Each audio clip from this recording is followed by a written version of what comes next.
And you've probably realized that this little car thing's going pretty good, minus my little disaster in my backseat. But I wanted to encourage you today, because it's my heartbeat to encourage the people in my life. And if you're watching via YouTube, via Instagram, wherever you're watching, you're loved and you're in my life, and I appreciate you, and I'm thankful that God knew there was a need, so he created you.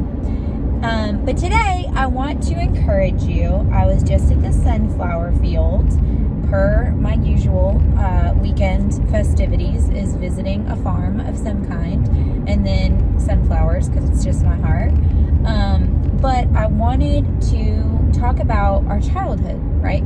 So for me, one of the things that I loved about my childhood was I spent my summers on a farm, selling produce, picking produce, talking to the locals, and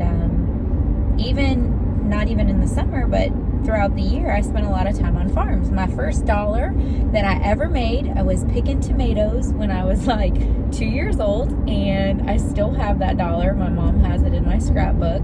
It's my very first dollar I earned, and I probably only earned $1 because I traded the rest of my work for tomatoes because I loved them so much.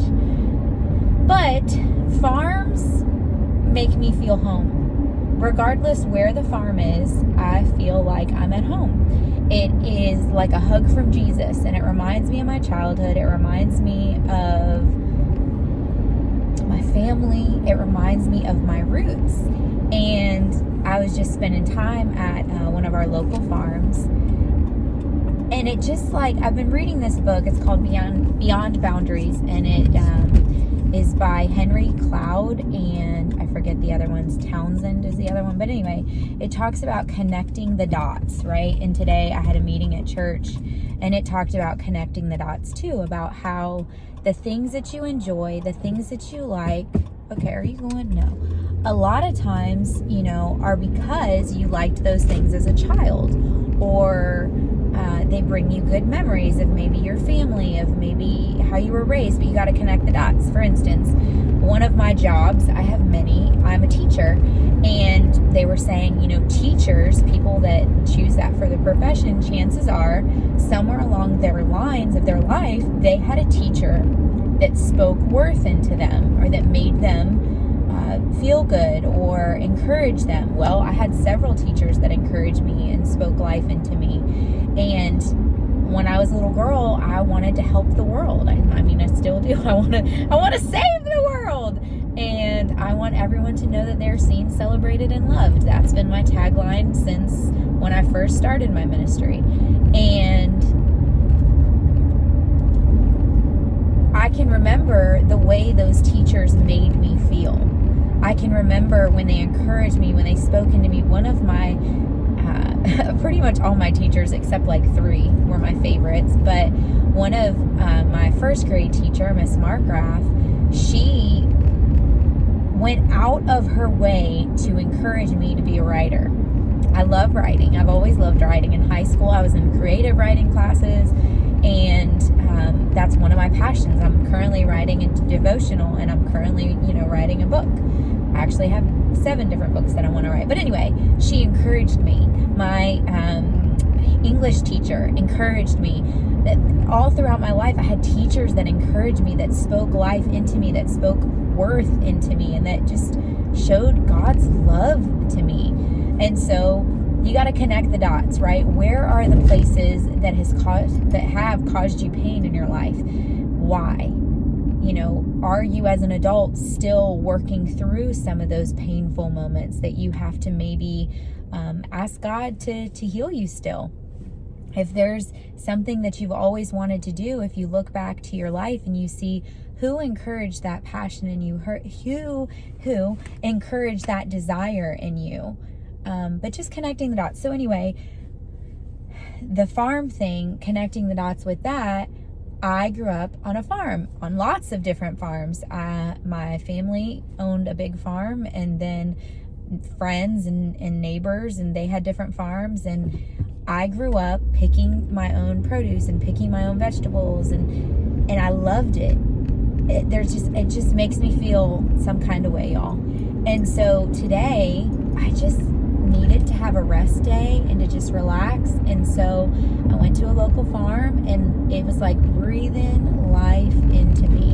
And so I just want to encourage you, if there is something that reminds you of your childhood, maybe once a month or once, every so frequently, make it a point to go to a farm, to go swing on a swing. If you loved swinging on swings when you were little, if you loved going to museums, find a museum and go to a museum. If you love painting, that's another thing that I love to do. I grew up painting with my dad, and so painting just relaxes me. Do something that relaxes you. Make sure that you're taking the time to connect with the things that you love, to connect to the things that bring you joy, that bring you life, that breathe into your soul.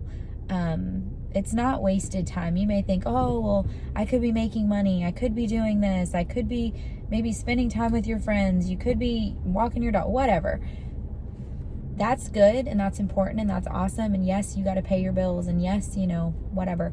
But do one thing a month minimum that is good for your soul. If you love the ocean, go visit an ocean wherever it is. If you love surfing, go surfing. If you love kayaking, I personally love kayaking. It brings me so much joy. Go kayaking. We actually have several kayaking places. I live on the coast, and so we get to go in rivers, and we get to go in the ocean, and we get to go just all over. But do something that fuels your soul, man. If you love smelling flowers, go to a garden. Or if you love planting flowers, plant a little garden. They have community gardens that I'm sure they'd love to have volunteers. If you love animals, go to a zoo. Go to a, the pound's not the right word for it. Go to an animal rescue center and just volunteer your day and spend time with animals. There's so many things, whatever you like to do, spend at least one day or a couple hours, a month or whatever, doing something that literally fills your soul up. It'll help you. There's no amount of money, that is worth, you say, oh, well, I need to work. I don't have free time. I'm busy. Money does not buy happiness. Money does not buy health. There are people that are millionaires sitting in hospital beds praying for a miracle. There are people, millionaires, sitting in a castle or a mansion, absolutely miserable. So don't think, you got to work your knuckles to the bone trying to, get a whole bunch of money, because that ain't where it's at. Anyway, I just wanted to encourage you, do at least one thing that fills your soul up. Whether it's going to a farm, whether it's going kayaking, whether it's going fishing, hunting, whatever just fills your heart. God created your heart on purpose for a purpose, right? The things that make you happy, the things that fill you up, they're there for a purpose. I just want to encourage you, do something that touches your soul. I love y'all. Oh, and volunteer. Go volunteer at a kitchen or something. Do something nice for people. Love y'all. See you later.